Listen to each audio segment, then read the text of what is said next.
Man, what a beautiful day, beautiful time to be alive. We are on the launch come down, the launch high. It's been a wild ride. Thank you guys so much for sticking with us. I know that the last couple episodes have been strictly just helping people that want to become online coaches, but we are back in action. And today's episode is all about if you want to consider quitting your teaching job, what you should think about as someone who kind of went back and forth with what do I do? Is this the right decision? I had a lot of guilt that surrounded leaving the classroom, especially leaving my students behind. I just want to share a little insight of what I feel now and how I kind of transitioned into the person that I am. So Tony Heiss says, chase the vision, not the money. The money will end up following you. And Lauren Conrad said, there is never just one thing that leads to success for anyone. I feel it always is a combination of passion, dedication, and hard work. So if you're thinking that you may want to leave the classroom, this episode is for you, and I'll see you in today's show.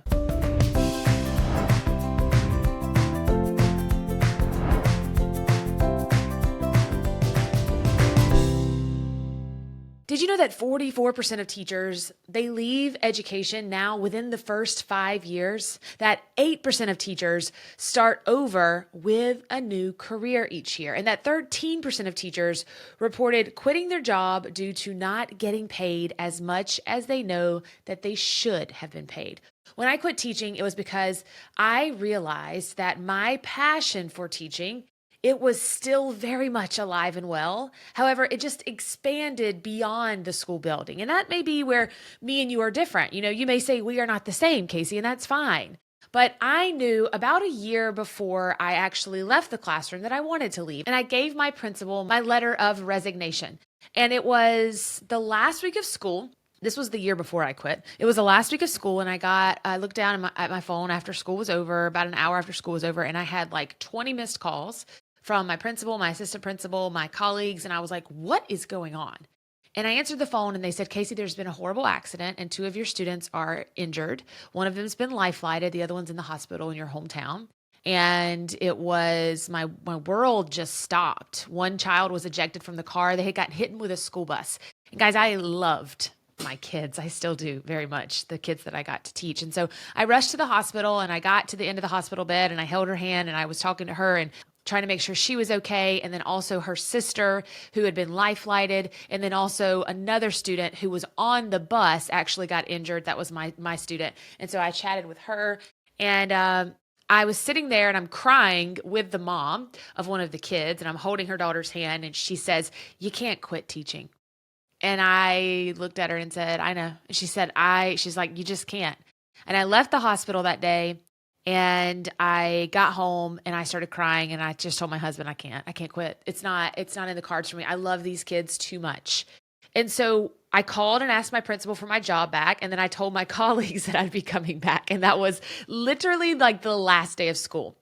And the truth is that I stayed longer than I should have. I had to stay another 6 months. So I started back teaching, my business took off, and then I had to ask my principal again if I could leave. And she said, you got to stay till December. And I said, okay, I'll teach them everything they need to know before then. And so when I quit though, I realized that I wasn't giving up on my kids. I still loved them and I could teach them outside of the four walls. I could show them what opportunities are out there for them. And teaching is a continuation. It's a relationship. Did you know that my favorite thing I get to do now that our company is where it is that if I see you in Walmart or if I see you in our hometown and you are one of my students and you are pregnant, I am going to buy your baby bed and I'm also going to buy the mattress that goes in there. What greater gift than I get to continue the relationship that I have with these children that I loved. And I get to say, let me buy your baby bed. Well, Miss Morris, why would you do that? Because I'm teaching them love. I'm showing them, hey, I loved you and you helped love on me and you got me to where I am today. And I want to help you and this new little one that you're bringing into the world. You see, finding ways out of education. I still love education. I still love being able to help other people. I lead with love now, but I am still a teacher. So I started leaving the traditional classroom, but I knew that I still wanted to be a teacher. Now, that may not be for you. We have some students that decide they want to go into the corporate world. I recently spoke to someone and we had a long conversation on Instagram about going to the corporate world, but having to take a severe pay cut because they had to go down in years of experience, and how frustrating it was because they were making less money, but also they were happier. And so it was like this double-edged sword of like, I'm not stressed and overwhelmed and feel like I have all the things on my to-do, but I'm also not making the money I was making as a teacher, which is barely enough to pay the bills as it is. So I just want you to know that I still believe teachers and educators have the ability to conquer the world. And you can do it however you want. There's not just one pathway. This is not black and white. I recently shared that when I go onto a webinar, I listen to a song by The Greatest Showman, the movie, and it's the Pink version, and it's A Million Dreams. And in that song, she sings, "Run away to a world that we design." And I thought, wow, I feel like that's the perfect example of what I want to say to teachers is that if you feel like you need to run, it's okay. Run away to a world that you design. You get to create that. And it doesn't mean that you don't have to be a teacher anymore. It just means that maybe your schedule looks like you want it to look, that maybe you have more consistent income because the stability of where you're at and the income you're getting, it's not enough to pay the bills. Maybe you have a better retirement. I have more money in my retirement account than I ever did when I was a teacher. There's nothing that's consistent about your struggling mental health, your inability to make decisions. Have you ever noticed that whenever you're really good at something, like this is totally not how it works in any other job. So you're really good at taking care of the problem children. They realize you develop relationships, that you and those kids jive. So what do? They give you all the problem children. So they punish you for being good at your job. Like that's a lot to take in if you really think about it. And so I just really want to bring awareness to the fact that there is more out there for you, but you have a very limited belief about what success might mean to you or how much you really are worth. Friends, thinking about money and receiving money from other people, I want to squash the idea that it's a state pay scale and you get that check and it goes into your bank account. In fact, money gets printed every single day. And money is not actual things. It's just energy. It's energy that you receive in order for the effort that you put out, except for in the teaching world. See, you work too hard and you get paid too little. It's not an energy exchange. It's a deficit. But anywhere else in the world, the amount of money that you get paid should coincide with the amount of effort that you put in. It's this beautiful exchange of energy, and it is the future of education. From one teacher's heart to the other, I want to share a few things to consider. If you decide to quit in the traditional classroom setting, I want to give you the confidence to make your own decision based on your needs if this is your season of life. First, you got to let go of the guilt. It's natural to worry about how your students will reach the milestones without you if they have to have a new teacher, or feelings of letting everyone down when you have created a close working relationship with your colleagues. I was so close to my people. I still love them. And when I see them, I give them a hug and we shoot the breeze together. But I didn't let them down. They were fine without me. I love when people think that no one else can do the job as good as they can. They can. Someone will take your place, and that's okay. Teaching is a complex job, and it can feel wrong to leave for a new opportunity, but don't let that consume everything that you have going for you. I'm here to tell you it is okay to work less and make more. It is safe to make easy money. You are allowed to have a great exchange of energy from money to the amount of work that you put in. I work from the beach with my toes in the sand. Some days I work 2 hours a day. So outside of the classroom, no one is going to schedule your time or give you the students that you don't desire.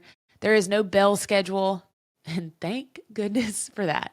If you desire to quit teaching, I just want you to know that you can simply retire and work, yes, but not have to be in that setting. You can gracefully say you are ready for a change, and you can let your admin know that you are confident in that, and that, yes, it may be challenging, but you are ready to live a happy life outside of the classroom. And if you are here and are considering a career change or thinking mid-year this may not be for you, I have some considerations for you as well. Stop feeling like you need to work more, that you need to work after hours or before school. Teachers can leave mid-year if they want to for a multitude of reasons. I did. People judged me for it. And you know what? I gave those kids the best education in that amount of time. I did what I could do. You may be stressed. You may have unrealistic expectations set on you or a lack of support. But when you leave to create your own life outside of the classroom and you schedule your day however you see fit, like going to the pumpkin patch with your kids or staying at home with a sick baby, you realize that moments during the week are simply connecting you with who you're supposed to be, your higher self. I'm here to tell you you're an adult and understand that there is no need for someone to micromanage you. You can do what you want. I cannot finish today's episode, though, without mentioning that almost every conversation that people have with me that want to leave the classroom, it starts and it ends with finances. But what if you thought about it this way? What if you could just take back 2 extra hours a day? Maybe give up on your commute, work on your mental health. What if you could be saving $50 to $200 a week in your finances because you no longer have to eat lunch out or pay for childcare or have an astronomical gas bill? What if you looked into taking a leave of absence and then maybe start back another time? Yes, there are tons of other options for you out there, and we will help you do whatever you need to do. But I just want to be your cheerleader to say that this might be a possibility for you next year. So before you turn off today's podcast episode, I want you to ask yourself this question. Do you want to spend more time with your family, with your friends, with loved ones, working on a passion project? Or do you want to spend your time doing what you do now? The choice is yours, and I will support you every single step of the way. Friends, I just want you to know how much I love you, and thank you so much over the last couple of weeks supporting us in our first CEO certification teacher launch. We will do a launch recap with you guys and let you know how it went. As always, remember though, your best is yet to come, and I'll see you right here next week.